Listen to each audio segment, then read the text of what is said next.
உடன் பிறந்தோருக்கு வீடு கட்டி கொடுத்து மகிழ்வித்த கவிஞர் ஸ்நேகன் கன்னிகா ஜோடி.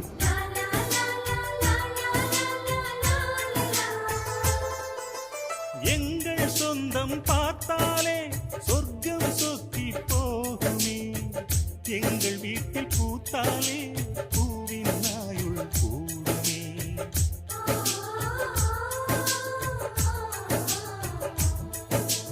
இரண்டு கண்கள் என்றாலும் பார்வை என்றும் ஒன்றுதான், உருவத்திலே தனித்தனிதான் உள்ளம் என்றும் ஒன்றுதான். ஒரு சேவல்தான் நடை காப்பது இந்த அதிசயம் பாருங்கள், கண்ணனை வாழ்த்துங்கள்.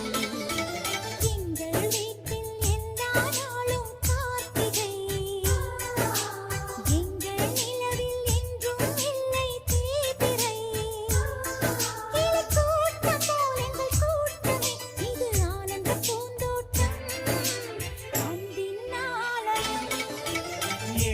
வீட்டில் எல்லா நாளும்